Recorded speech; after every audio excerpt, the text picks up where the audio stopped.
Hi hello అందరికీ నమస్కారము. Welcome to Vijay cooking and beauty channel. నేను ఈరోజు మళ్ళీ మీకు ఒక మంచి తెలంగాణ వంటకము, అది నా స్టైల్లో పప్పు పాలకూర టమాటా ఎట్లా చేసుకోవాలి సింపుల్ అండ్ ఈజీ వేలో మీకు చూపించబోతున్నా. చూడండి, దానికోసం ముందుగా నీట్గా కడిగి పెట్టుకున్న పాలకూర, ఇంకా కందిపప్పు. ఇప్పుడు కందిపప్పును కూడా 4-5 సార్లు మంచిగా నీట్గా కడిగి ఒక 10-15 నిమిషాలు నానబెట్టుకోండి. ఇప్పుడు ఇందులో సరిపోయేంత పసుపు, కట్ చేసి పెట్టుకున్న టొమాటో, ఇంకా గ్రీన్ చిల్లీ, పచ్చిమిరపకాయలు, కొంచెము కారపొడి, ఇంకా ముందుగా కడిగి కట్ చేసి పెట్టుకున్న పాలకూర, ఇవన్నీ పప్పులో కుక్కర్లో వేసుకొని ఒకసారి అన్నీ కలిసేలాగా కలుపుకోండి. ఇప్పుడు కొంచెము సాల్ట్ వేసుకోండి. పాలకూరలో సాల్ట్ ఉంటుంది కాబట్టి చూసి వేసుకోండి. ఇప్పుడు కుక్కర్ మూత పెట్టుకొని మనం ఇది 5 to 6 విజిల్స్ వచ్చేంతసేపు మీడియం ఫ్లేమ్లో ఉడికించుకోవాలి. చూడండి, 5 to 6 విజిల్స్ వచ్చిన తర్వాత పప్పు పాలకూర ఈ విధంగా ఉడికిపోయింది.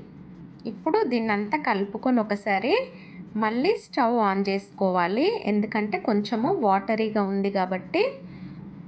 ఇప్పుడు ఇందులోకి కడిగిన కరివేపాకు చించి వేసుకోండి. ఇట్లా ఫ్రెష్గా వేసుకుంటే నిజంగా పప్పుకి మంచి కమ్మదనం వస్తుంది.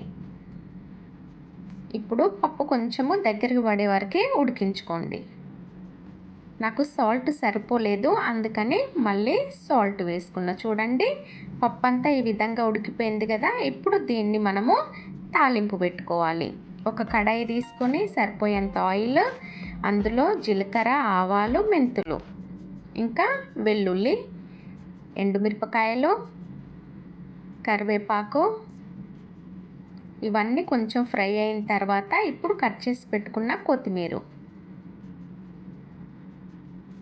ఇవి కొంచెము బాగా వేగాలి, ఎందుకంటే ఇవి కొంచెం బ్రౌన్ ఎక్కువ వేగితేనే పప్పుకి కమ్మదనం వస్తుంది, టేస్ట్గా ఉంటుంది. చూడండి, ముందుగా ఉడికించుకున్న పప్పు పాలకూర టమాటాని తాలింపులో వేసి మూత పెట్టుకోవాలి. చూడండి, ఒక 2 to 3 మినిట్స్ మళ్ళీ ఉడికించుకొని ఫైనల్గా కట్ చేసి పెట్టుకున్న కొత్తిమీరతో గార్నిష్ చేసుకుంటే మన కమ్మగా ఉండే పప్పు పాలకూర టమాటా రెడీ అయిపోయింది. ఇది రైస్తో తినొచ్చు, ఇంకా చపాతీస్తో కూడా తినొచ్చు. చూడండి, ఎంత డెలిషియస్గా యమ్మీగా కనిపిస్తుంది కదా. తింటే కూడా అంతే టేస్ట్గా ఉంటుంది. అది నా స్టైల్లో సింపుల్ అండ్ ఈజీగా. చూడండి, ఇప్పుడు నేను దీన్ని బ్రౌన్ చపాతీతోని సర్వ్ చేసి తిని మరీ చెప్తా మీకు.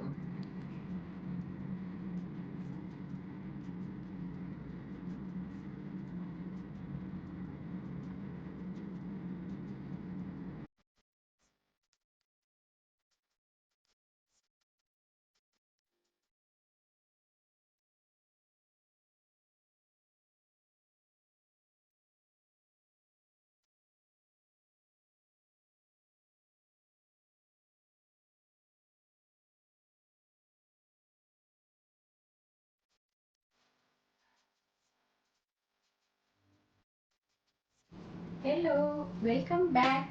చూసేసింది కదా నేను ఎంత సింపుల్ అండ్ ఈజీ వేలో మీకు కుక్కర్లో పప్పు ఇంకా పాలకూర టమాటా ఎట్లా చేసుకోవాలనేది. మీకు టైం లేనప్పుడు, మీరు తొందరలో ఉన్నప్పుడు మీరు ఇట్లా ఈజీగా అన్ని కుక్కర్లో ఒకేసారి అన్ని వేసుకొని సింపుల్ అండ్ ఈజీ వేలో, అది నా స్టైల్లో చేసుకోండి. నిజంగా సూపర్గా ఉంటుంది. ఇంకా లేట్ ఎందుకండి, నాకైతే ఎప్పుడప్పుడు తినాలని ఉంది. చూడండి, ఇది బ్రౌన్ చపాతీ, బ్రౌన్ కబూస్ అంటారు, మన భాషలో చెప్పాలంటే చపాతీలు అంటాము. నిజంగా ఇది పాలకూర పప్పు ఇంకా ఈ చపాతీ కాంబినేషన్ అదిరిపోతుంది.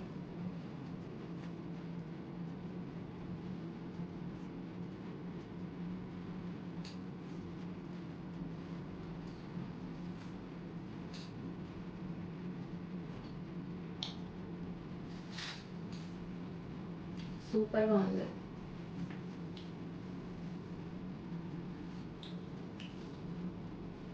చాలా సింపుల్ కదా, మీరు ఎక్కువ కష్టపడాల్సిన అవసరమే లేదు. అన్నీ ఒకేసారి కుక్కర్లో వేసుకొని ఉడికించుకొని, తెలంగాణలో అయితే మేము తాలింపు అంటాము. పప్పుని తాలింపు వేసుకొని చూడండి, రైస్తో కానీ ఇట్లా చపాతీస్తో కానీ తిని చూడండి. నిజంగా సూపర్ సూపర్ సూపర్, యమ్మీ డెలిషియస్గా ఉంది. ఐ హోప్ మీకు అందరికీ నా వీడియోస్ నచ్చుతున్నాయని అనుకుంటున్నా. ప్లీజ్ ఎవరైతే ఫస్ట్ టైం నా ఛానల్ని చూస్తున్నారో లైక్ చేయండి, షేర్ చేయండి, కామెంట్ చేయండి, సబ్స్క్రైబ్ చేసుకోండి. అట్లాగే సైడ్కున్న బెల్ ఐకాన్ని క్లిక్ చేయండి. అప్పుడే నా నోటిఫికేషన్స్ అన్నీ మీ వరకు వస్తాయి. ఓకేనా? నాకు తెలిసిన చిన్న చిన్న వంటలు, సింపుల్ అండ్ అందరూ చేస్తారు వంటలు. కాకపోతే ఏంటంటే నా స్టైల్లో మీకు సింపుల్ అండ్ ఈజీ వేలో, అది తెలంగాణ స్టైల్లో ఎట్లా చేసుకోవాలనేది మీకు నేను చూపిస్తా. అంతేకాకుండా ఏమైనా నాకు తెలిసిన బ్యూటీ టిప్స్ కానీ సెలూన్కి సంబంధించినవి మీకు నా వీడియోస్ చూపించడానికి ట్రై చేస్తాం.